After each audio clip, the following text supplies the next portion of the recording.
Hi everyone, আসসালামু আলাইকুম। আশা করছি আপনারা সবাই অনেক অনেক ভালো আছেন। আমিও আলহামদুলিল্লাহ ভালো। অর্ঘ্য আর মিহি আপনাদের সবাইকে হাই দিল। অর্ঘ্যরা আজকে সকাল ৮টা বাজে এসেছে, প্রায় ১.৫ মাস পর। তো আমি আপনাদের সাথে সোমবারের একটি ব্লগ শেয়ার করছি। আশা করছি আমার আজকের এই ব্লগটা আপনাদের কাছে ভালো লাগবে। আমার ব্লগ ভিডিও যদি আপনাদের কাছে ভালো লেগে থাকে, আমার চ্যানেলটা কিন্তু আপনারা অবশ্যই সাবস্ক্রাইব করবেন। আর ভিডিওর মধ্যে একটা লাইক দিতে একদমই ভুলবেন না। আর অর্ঘ্য কিন্তু অনেক বেশি শুকিয়ে গিয়েছে দেশে যাওয়ার কারণে। সব বাচ্চারাই কিন্তু এরকমই হয়, যখন দেশে যায় তখন কিন্তু অনেক বেশি শুকিয়ে যায় আর অসুস্থ হয়ে যায়। মিহি কিন্তু মহা খুশি ওর ফ্রেন্ডকে পেয়ে।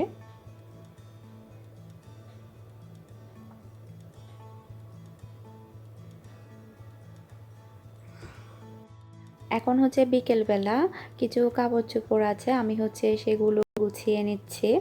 আর ঘরে যে বাকি কাজকর্মগুলো ছিল সেগুলো সব কিছুই করে নিয়েছি। আর সেগুলো ভিডিও করা হয়নি, কারণ আমি যদি প্রতিদিন ভিডিও করতে যাই একই রকম, তাহলে আপনাদের কাছে হয়তো বা ভালো লাগবে না। সেজন্য চেষ্টা করি একটু ডিফারেন্টভাবে আপনাদের সাথে ভিডিওগুলো শেয়ার করার। আশা করছি হয়তো বা ভালো লাগবে আপনাদের কাছে। আর আজকের ভিডিওতে আমি আপনাদের সাথে একটা মিষ্টির রেসিপি শেয়ার করব, সেটা গোলাপ জামুন মিষ্টির রেসিপি। আর এটা আমাকে রিকোয়েস্ট করেছে মিহি। আমি রমজানের সময় বেবি গোলাপ জামুন তৈরি করেছিলাম। ওই বেবি গোলাপ জামুন মিষ্টিগুলো কিন্তু মিহি অনেক বেশি পছন্দ করেছে। ওগুলো খাওয়ার পর থেকে ও প্রায় আমাকে অনেকবারই বলেছে, আম্মু আমার জন্য ওই ছোট ছোট মিষ্টিগুলো তৈরি করো। আসলে করব করে করা হচ্ছে না। আজকে কিন্তু চিন্তা করেছিলাম একটা রিকোয়েস্টের রেসিপি শেয়ার করব, কিন্তু দেখলাম কি আমার মেয়ে আজকেও সেম কথাই বলছে, আম্মু আমার জন্য মিষ্টি তৈরি করো। মেয়ের আবদারটা রাখার জন্যই আজকে আমি মিষ্টিটা তৈরি করছি।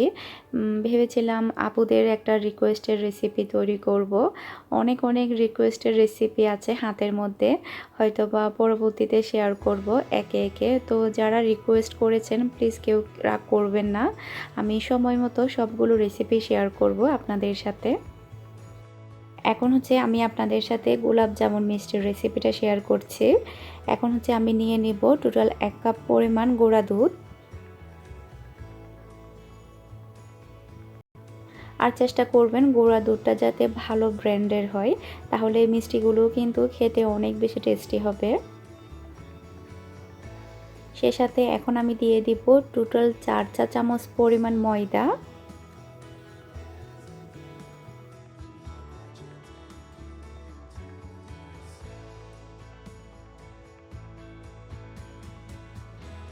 চার চা চামচ ময়দা দেওয়ার পরে এখন আমি দিয়ে দিব হাফ চা চামচ পরিমাণ বেকিং পাউডার। তারপরে দিব 2 চা চামচ পরিমাণ ঘি। এখানে কিন্তু ঘি ব্যবহার করতে হবে, অন্য কোনো কিছুই কিন্তু ব্যবহার করা যাবে না। একটু চামচ দিয়ে আমি ভালোভাবে মিশিয়ে নিয়েছি শুকনো উপকরণটা। এরপরে 2 চা চামচ পরিমাণ ঘি দিয়ে দিলাম। এটাকে আমি ভালোভাবে মাখিয়ে নিব, যাতে করে প্রত্যেকটা শুকনো উপকরণের সাথে ঘিটা যাতে ভালোভাবে মিশে যায়। আপনারা হয়তোবা লক্ষ্য করছেন আমি কিভাবে মাখিয়ে নিচ্ছি। আপনারা যেমনটা দেখতে পাচ্ছেন ঠিক সেমভাবে কিন্তু এটাকে ভালোভাবে ঘিয়ের সাথে মাখিয়ে নিতে হবে। এটা আমার হয়ে গিয়েছে। আর নিয়েছি স্বাভাবিক তাপমাত্রার একটা ডিম, দিয়ে দিচ্ছি। এখন আমি ডিমটাকে ভালোভাবে মাখিয়ে নেব। সে সাথে নিয়ে নিয়েছি তরল দুধ। যদি একটা ডিমে যদি না হয় তাহলে আমি এখানে তরল দুধ অ্যাড করব। অনেক সময় দেখা যায় কি একটা ডিমেই কিন্তু হয়ে যায় ডোটা। আর যদি না হয় তাহলে আপনারা এখানে কয়েক চা চামচ পরিমাণ তরল দুধ অ্যাড করবেন। আর ডোটা কিন্তু শক্ত হবে না, একটা নরম আটালো ডো হবে। আর তরল দুধের পরিমাণটা আমি বলছি না, কারণ এটা ডিমের সাইজের উপরে ডিপেন্ড করবে। অনেক সময় ডিমের সাইজ কিন্তু বড় থাকে, আবার অনেক সময় ডিমের সাইজ কিন্তু ছোট থাকে। সেজন্য দুধের পরিমাণটা আমি বলছি না। আর ডোটা দেখে হয়তো বা আপনারা বুঝতে পারবেন এটা কীরকম হতে হবে।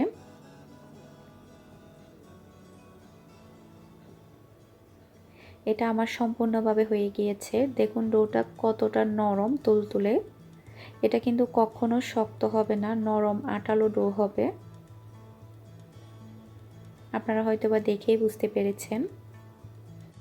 এখন হচ্ছে আমি মিষ্টিগুলো তৈরি করে নিব। এর জন্য হচ্ছে প্রথমেই আমি হাতটা পরিষ্কার করার পরে হাতের মধ্যে ঘি মাখিয়ে নিয়েছি। এখন আমি ছোট ছোট করে মিষ্টিগুলো তৈরি করে নিচ্ছি। চেষ্টা করবেন মিষ্টিগুলো একটু ছোট ছোট তৈরি করতে, কারণ যখন আমরা এগুলো ভেজে নিব তখন কিন্তু মিষ্টিগুলো বড় হয়ে যাবে। এরপরে যখন আমরা সেরাই দিব তখন কিন্তু আরও বেশি বড় হয়ে যাবে। তো মিষ্টিগুলো তৈরি করতে করতে আপনাদের সাথে আমি কিছু কথা শেয়ার করি। আসলে হঠাৎ করে মনে পড়লো, তাই ভাবলাম আপনাদের সাথে শেয়ার করি। তো রমজানের সময় যখন আমি গোলাপ জামুন মিষ্টিগুলো তৈরি করেছিলাম, মিহি কিন্তু অনেক পছন্দ করেছিল। যখন ও পছন্দ করেছে এটা দেখে আমিও খাইনি, আর মিহির বাবাও কিন্তু মিষ্টিগুলো খায়নি। সবগুলো মিষ্টিই কিন্তু মিহি খেয়েছিল। শুধু এটা চিন্তা করেছিলাম, মেয়েটা যেহেতু পছন্দ করেছে তাহলে মেয়েটাই খাক, আমরা পরে খেতে পারবো, এটা চিন্তা করে। আসলে মানে আমি যখন এখন মা হয়েছি তখন আমি আমার বাবা মার মর্মটা বুঝতে পারছি। ঠিক সেম জিনিসটাও কিন্তু আমার বাবা মারা করতো। আমার বাবা যখন দেখতো আমি কিংবা আমার ভাইরা বোনেরা কিছু একটা পছন্দ করেছে, তখন কিন্তু আমার বাবা ওই জিনিসটা আর খেত না, বলতো ওরা খাবে আমি পরে খাবো। মানে অনেক বেশি আমার বাবার কথা মনে পড়ছে। আসলে আমার বাবা আমাদেরকে মানে অনেক মানে ইয়া করে বড় করেছে, মানে যেটাই চেয়েছি সেটাই দিয়েছে, এই আর কি। আসলে আমি মাঝে মধ্যে অনেক বেশি বিরক্ত হয়ে যাই, মানে মিহি অনেক দুষ্টামি করে, এটা এটা প্রশ্ন করে ওটা প্রশ্ন করে। কিন্তু যখন আমি আমার মায়ের কথা চিন্তা করি যে আমার মা আমাদেরকে এতগুলো ভাই বোনদেরকে কীভাবে মানুষ করলো, কত রাতই না আমার মা না ঘুমিয়ে কাটিয়েছে, আমরা এখন একটা বাচ্চাকে নিয়ে এত বেশি হতাশ, এত বেশি বিরক্ত। আমার মা কিভাবে, আমার বাবা কিভাবে এতগুলো বাচ্চাকে মানুষ করেছে, লেখাপড়া করিয়েছে, এত টাকা খরচ করিয়েছে, আমরা এখন একটাকে মানুষ করতে হিমশিম খেয়ে যাচ্ছি। আসলে এখন কিন্তু অনেক কিছুই রেডিমেড। রেডিমেড বলতে আমরা অনেক কিছু সহজে পেয়ে যাই, কাপড় চোপড় ধুতে হয় না, এই সেই। কিন্তু আগে তো ওরকমও ছিল না। আগেকার মানুষের কিন্তু বাচ্চা মানুষ করতে অনেক বেশি কষ্ট হয়ে যেত। এখন যখন মা হলাম এখন বুঝতে পারি বাবা মা কী জিনিস। বাবা মা সন্তানের জন্য কত সুখ শান্তি না মানে ত্যাগ করে, মানে একটা পছন্দনীয় খাবারও কিন্তু খেতে চায় না, সন্তান পছন্দ করে বিদায়। এখন কিন্তু সেই জিনিসটা হাড়ে হাড়ে বুঝতে পারি। এখন তো আমি মা, মায়ের মর্মটা, বাবার মর্মটা এখন আমি অনেক বেশি বুঝতে পারি। সবাই আমার বাবা মার জন্য দোয়া করবেন, যাতে করে আমার বাবা মা সবসময় সুস্থ থাকে। মিষ্টিগুলো সবগুলো তৈরি করা শেষ। টোটাল হচ্ছে 18 থেকে 19টা মতো মিষ্টি হয়েছে। আর আমি মিষ্টিগুলো কিন্তু অনেক বেশি বড় বড় করে তৈরি করিনি, যেহেতু আমার মেয়েটা ছোট ছোট মিষ্টিগুলোই খেতে বেশি পছন্দ করে সেজন্য। আর তেলটাকে হচ্ছে আমি কুসুম গরম গরম করেছি, মানে বেশি গরম হয়নি, আঙ্গুল চুবানো যাবে ওই রকম গরম। আর আমি চুলাটাকে মিডিয়ামে করে রেখেছি। এখন আমি মিষ্টিগুলোকে ভেজে নেব। আর অনবরত নাড়তে হবে, না হলে কিন্তু একটা সাইডে কালার বেশি চলে আসবে, আবার একটা সাইডে কম কালার আসবে। সেজন্য অনবরত নেড়ে চেড়ে কিন্তু মিষ্টিগুলোকে ভেজে নিতে হবে। মিষ্টিগুলো হচ্ছে মোটামুটি ভাজা হয়ে এসেছে, এখনও পুরোপুরি ভাজা হয়নি। আর দেখুন মিষ্টিগুলো কিন্তু অনেক বড় হয়ে গিয়েছে, আর যখন সেরাই দিব এর ডাবল হয়ে যাবে। সেজন্য চেষ্টা করবেন মিষ্টিগুলো একটু ছোট ছোট করে তৈরি করার জন্য। আর ছোট ছোট তৈরি করলে কিন্তু দেখতেও কিন্তু ভালো লাগে। এগুলো ভাজা শেষ, এখন আমি উঠিয়ে নিচ্ছি। আপনারা চাইলে আরও হালকা কালার কিংবা আরও গাঢ় কালার তৈরি করতে পারেন, এটা সম্পূর্ণ আপনাদের উপর ডিপেন্ড করবে। আমি এভাবেই ভেজে নিয়েছি। এখন হচ্ছে আমি শিরাটা তৈরি করে নিব। এর জন্য আমি চিনি নিয়ে নিচ্ছি টোটাল 1.5 কাপ পরিমাণ। আমি শিরাটা একটু বেশি করে তৈরি করছি, সেজন্য আমি 1.5 কাপ পরিমাণ চিনি নিয়েছি। আর যতটুকু চিনি তার ডাবল পানি দিতে হবে। যেহেতু 1.5 কাপ পরিমাণ চিনি নিয়েছি, পানি দিলাম আমি টোটাল 3 কাপ পরিমাণ।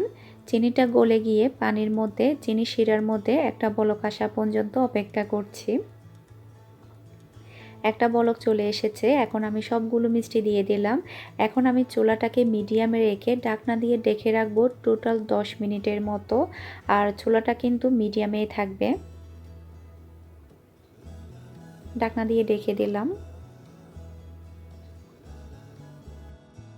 10 মিনিট পর দেখুন মিষ্টিগুলো কিন্তু ফুলে একদম ডাবল হয়ে গিয়েছে। আর ভিতরে কিন্তু খুব ভালোভাবে রসটাও কিন্তু ঢুকে গিয়েছে। এখন হচ্ছে আমি চুলাটা বন্ধ করে দিলাম। এটাকে হচ্ছে আমি পুরোপুরি ঠান্ডা করে নিব শিরার মধ্যেই। আপনারা যদি চান তাহলে সারা রাতের জন্য শিরার মধ্যে আপনারা চুবিয়ে রাখতে পারেন, তাহলেও কিন্তু হবে। এখন আমি এটাকে পুরোপুরি ঠান্ডা করে নেব। আমার হচ্ছে অল্প কিছু প্লেট বাটি হয়েছে। এখন হচ্ছে সবগুলো প্লেট বাটি আমি ক্লিন করে নেব।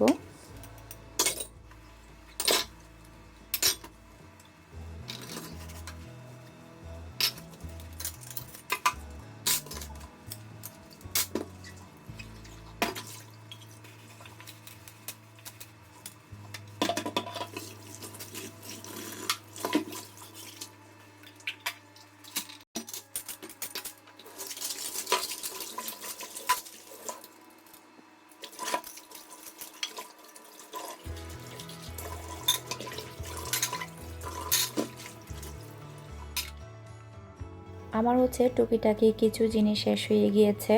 তো আমি মিহির বাবাকে বলেছিলাম মার্কেটে যাওয়ার জন্য। তো ও বলেছিল যাবে, কিন্তু ওর ব্যস্ততার কারণে ও সময় করে উঠতে পারেনি, সেজন্য আজকে মার্কেটে যাওয়া হয়নি। তো ভাবলাম এখান থেকে নিয়ে আসি, যেহেতু আমার কোম্পানির লোক আছে, ওদেরকে বললেই কিন্তু ওরা নিয়ে আসে। তো অল্প অল্প করেই আমি আনিয়েছি, কারণ যেহেতু মার্কেটে যাব, মার্কেটে গেলে কিন্তু বেশি বেশি করেই আনা হয়। যেহেতু এখান থেকে আনছে তাই খুবই অল্প, মানে পেঁয়াজ 1 কেজি, আলু 1 কেজি, রসুন আধা কেজি, এই টাইপের আর কি। মার্কেটে গেলে কিন্তু বেশি বেশি করে নিয়ে আসা হয়। আর ধনেপাতা নিয়েছি। আর এখন কিন্তু আরব দেশে সবজির দাম কিন্তু প্রচুর। আর এখানে হচ্ছে ইলিশ মাছ। আমি হচ্ছে কালকে ভাপা ইলিশ রান্না করব, কালকে দুপুরে। যদি রান্না করি তাহলে আপনাদের সাথে রেসিপিটা অবশ্যই শেয়ার করব। আর এটা হচ্ছে ফ্রেশ মুরগি একটা। এখন হচ্ছে আমি এগুলোকে গুছিয়ে রাখবো। আর আমার মেয়ের অবস্থাটা দেখুন, সব কিছুই বের করে ফেলেছে। আর ভিডিও করছি কেন, এটার জন্য কিন্তু সে বিরক্ত, আমাকে কেন ভিডিও করছো তুমি।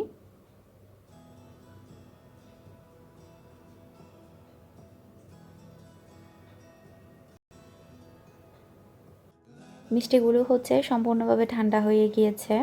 এখন হচ্ছে আমি মিহির জন্য নিয়ে নিব।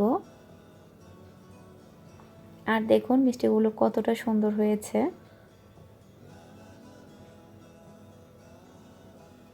আর সম্পূর্ণভাবে কিন্তু রসটা ঢুকে গিয়েছে।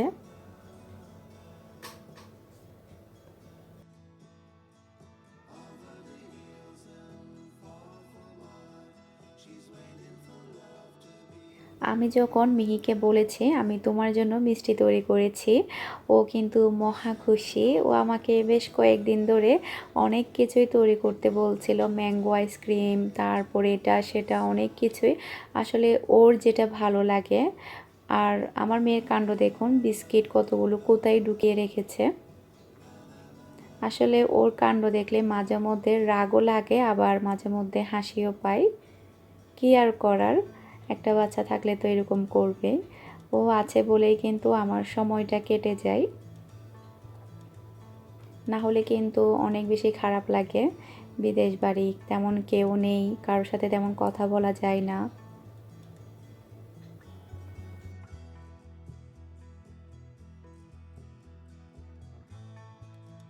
এখন হচ্ছে আপনাদেরকে দেখিয়ে দিই মিষ্টিগুলো কেমন হয়েছে। আমি হচ্ছে একটা মিষ্টি কেটেছি আপনাদেরকে দেখানোর জন্য। দেখুন রসটা কিন্তু ঢুকে একদম টইটম্বুর হয়ে গিয়েছে, একদম দোকানের মতো।